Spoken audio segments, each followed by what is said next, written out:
Turn is a 8, and look at this. Look at how sneaky I get. I go ahead and hit him with the check, knowing that he's just, look, boom, and he falls for the trap, baby. What's up, poker people? I hope you guys are having a great day. My name's Joey, and this is my poker vlog. Today we're going to go over a few interesting hands. I pick up aces, they get cracked, of course. I end up cracking kings, and I lose a pretty big pot with 2 pairs. So stick around and check it out. Alright, I lose about $10 and then pick up king jack in the cutoff. There's a few limps to me, I believe 2, and I make it 17. The small blind, the big blind, and one of the limpers call. So we're going 4 ways to a flop of 259 rainbow. Looks pretty nice. And it checks to me, 2 overs, and perceived range, whatever that is, right? I go ahead and bet out 35, trying to take it down, won't mind a call. Then I can check back the turn and hopefully get there by the river, being in position. But my pal over there in seat 7, top left corner of the screen, doesn't let me get away with it.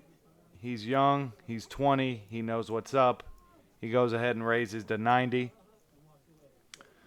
Player on my right folds and not much to do. You got me, buddy. I let him have it. He shows 9-7, so that's pretty cool. On to the next hand. I actually moved to the left of that kid, so he is now to my right. I'm under the gun +1. I make it 12.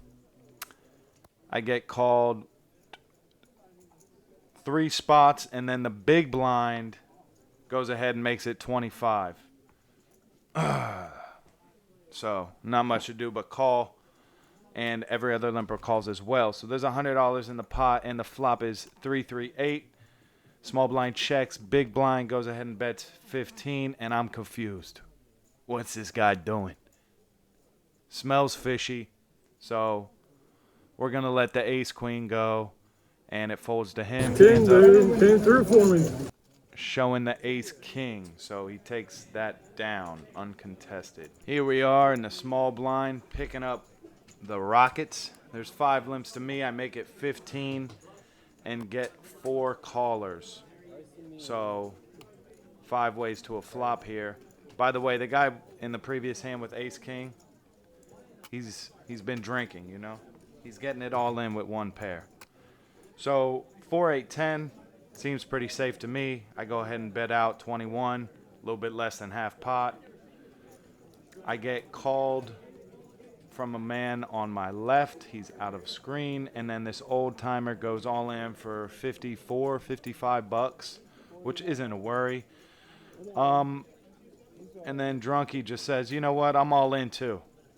There's the single chip all in. Obviously don't like it. Would much rather him call. But what are you going to do here? Are you guys folding aces? I don't know, man. This guy, I saw him get it all in with top pair before, and I only have 125 left, and he knows that. So I go ahead and stick it in there for the call. And the original caller of the 21 folds. He gets out of the way. And we are off to a run out. 5 on the turn, 6 on the river, bringing in a one-liner. But that doesn't matter because Drunky shows pocket 4s. Am I a clown for calling that? I think so. But what are you going to do, dude? This guy ended up having 650 bucks. And guess how much he walked away with? If you guess 0, you're right. A couple minutes later, I pick down 6-7 suited in the small blind. There's 1 limp to little drunker. He makes it 10. The button calls, the 20-year-old kid. And I make it 45. Trying to get some of my money back. Pretty annoyed at this dude. For no reason, I guess. But he ends up making the call. And it's just a weak player. I'm taking advantage of him. So King, deuce, $100 in the pot. Don't have to bet much here. I go ahead and for a $35 bet, and he insta folds. You have the king? Yeah. I folded king 8. You folded king 8 on the big blind to a 3 bet. I don't know, man. If you're one of those guys that says shit like this, please stop. Please. All right. Then we look down at king 10 of diamonds on the button. There's 4 limps to me, and I'm not having it, man. I'm sick of these limpers limping. So I make it $15 and actually get 3 callers of the 15. So it's 4 ways to a flop, looking for some diamonds. But unfortunately, I don't get that. 6, 7, 8 checks all the way to me, and not wanting to get check raised, I just check it back. The turn is now a king. It gets checked to me again. I bet $25. The first limper makes the call, and then the 20-year-old kid on my right makes the call. He's the same guy that bet 90 with nines, right? The river's a queen now. It checks to me, and I kind of freeze up here. I should have went for some value, but I end up checking. Under the gun shows pocket jacks. The kid to my right, look, queen 9. So he had an open-ended, then he turned a pair. He rivered a pair, so definitely could have got some more value out of that. Pocket jacks is probably folding on the river there, but he would have called another $40, $35, whatever. Yeah, missed some value in this hand. So try to learn from that. Moving on. Keep the camera rolling, baby, because I'm picking up premiums. In the very next hand, I get dealt ace king under the gun +2. I raise to $12. And I get the cutoff to call and the big blind to stick it in there for the call. The gentleman in the white shirt. So we're going 3 ways to a flop, and we smash it, of course. Flop comes down ace 3 8 2 clubs, big blind checks, I check, and the cutoff checks as well. Now the big blind goes ahead and bets $22. And with the player in the middle of us, with the player next to act, I'm in the middle. I decide to just make the call. Hopefully he will get sticky, but unfortunately he does not. So the 3 of diamonds on the river doesn't change much. He only has about 35 left, and I'm hoping he'll put it in there. But he does. You only got 20?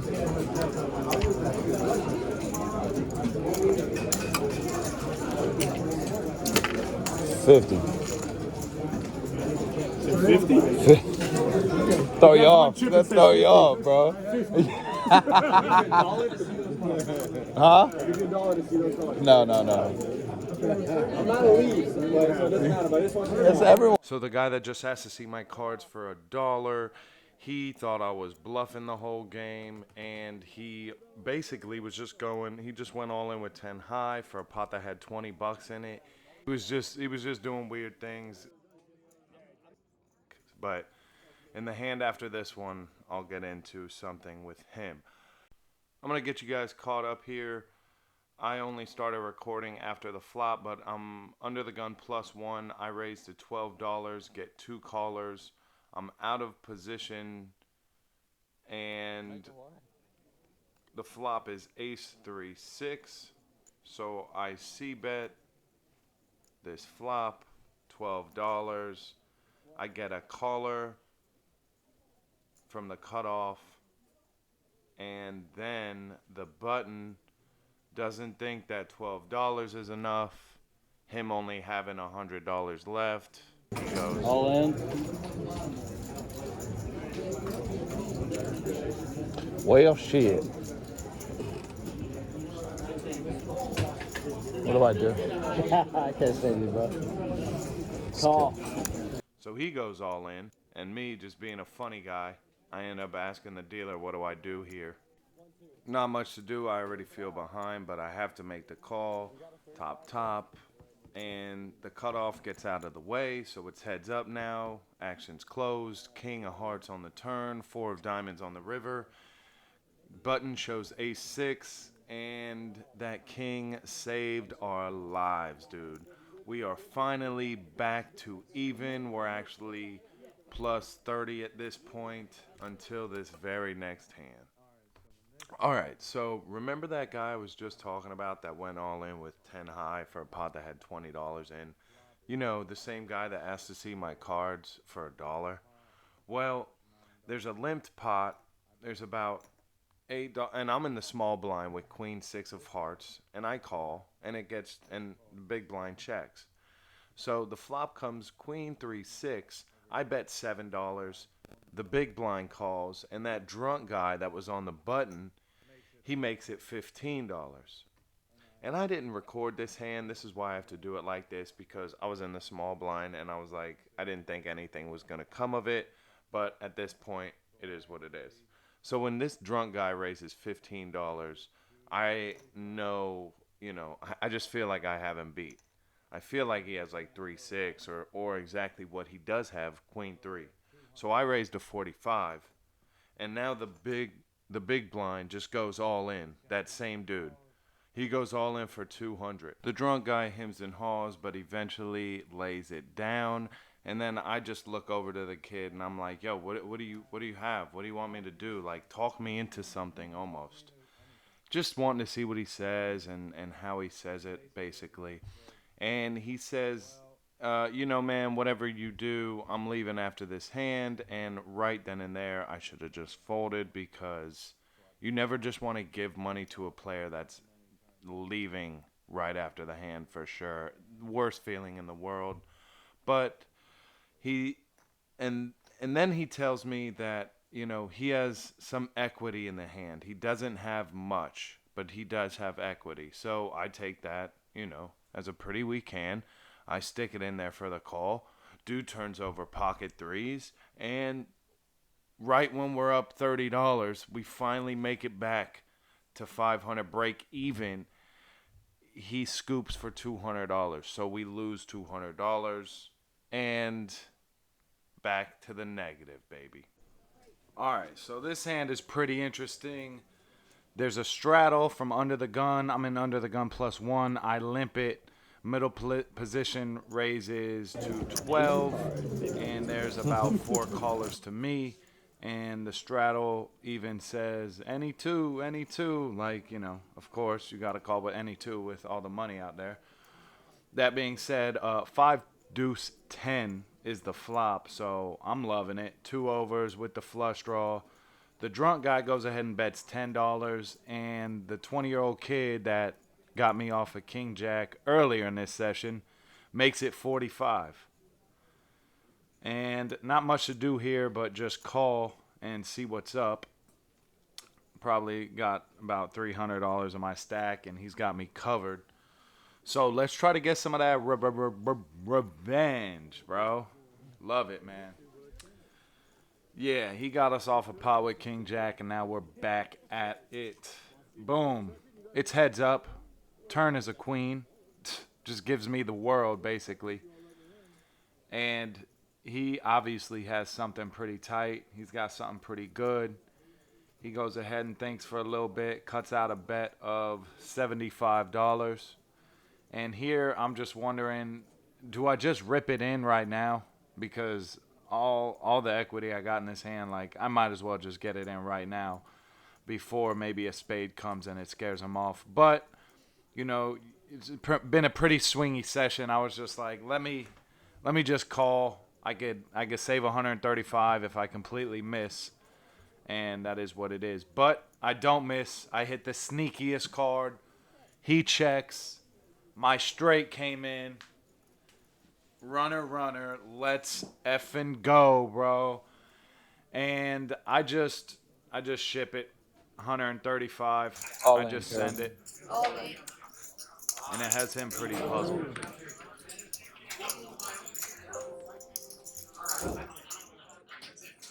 doing that with You miss.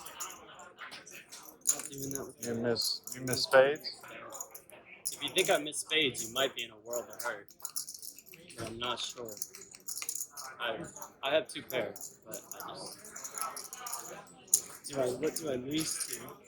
I have the worst two pair possible. Remember? And let me add that this kid was calling people's hands the whole night, and he was just on fire with it. Great player. Check it out. Spades. I feel like you miss spades, but you might have like you miss spades, but you might have improved. There's no really good hands that you could really go all in and be confident on. Unless you got lucky.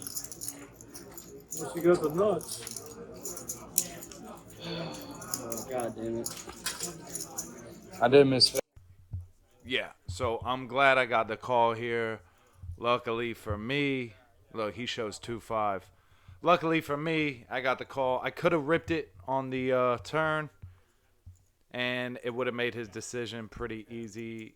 I think he would have snapped it off. But that's what happened, and finally climbed back out of the negative, dude. Like, this session has been wild.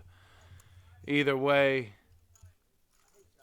got the chips pushing towards us. That's a beautiful sight to see for you guys. And we are going to go on to the next hand. That drunk guy actually leaves with $0, so he lost it all. And I go, the 20-year-old to my right ends up leaving, and I go to the drunk guy's seat just to get a better angle for the camera. All right, guys, this is the last hand of note. 7:15 p.m. I raised $10 under the gun. It folds around to the button, and he goes ahead and makes it 30. Now we each have, he's got about 300 in the stack. I got about 350. Still down 150 from my initial $500 investment. But it ends up folding to me, and I make the call. And, bro, for real? I'm not making this up, guys. We flopped the nuts, dude. Guy checks his phone, ignores his wife, and you know he's got something good. He's got an overpair, man. You're not 3-betting without an overpair at a 1-2. He cuts out a bet of $30, and now I'm in a spot. So what do? Do I raise right here? Do I just call and let him keep going into me? Yeah, we just cut out the $30 and go ahead and add 50 on top of that. So we raised to 80. No slow playing this. I know he's got an overpair. And I just want all his money, dude. Not being greedy, just playing the game. So he does. He thinks about it. He's cutting it out. And yeah, man, it's a beautiful sight to see, right, boys? It is a beautiful sight to see. He goes ahead and makes the call. He gets a little confused as to why he's getting change. Whatever. The dealer explains it to him. Let's move on. Turn is a 8, and look at this. Look at how sneaky I get. I go ahead and hit him with the check, knowing that he's just, you know, look, boom, and he falls for the trap, baby. He throws 100 in there, and now I'm like, let's go. I just have to hold my horses for a little bit, you know, give it a little time before eventually. I'm all in. All in. I'm not going anywhere now. He says I can't go anywhere now. Got him. Let's go, baby. Queen of diamonds on the river. He turned over kings. We freaking cracked the kings, and we're up 275 on the session. Jeez, dudes. What a roller coaster this session has been. Up, down, or down, a little bit up, down. And, yeah, we're going to go ahead and take a profit on this one. I do play until like 8:15. Just some small hands. I have them on video, but no sense in even putting them in. But yeah, man, this was a pretty cool session. Probably my best video yet. So yeah, man, pretty swingy session. I was in the game for 500, out of the game for around 750, and that's a profit of 250. So let's go. Everybody likes a comeback story, and this is my best one yet. This is the dopest video I've made yet. So I would appreciate a like, a subscribe, and, comment. Thanks again for watching. I'll see y'all next week.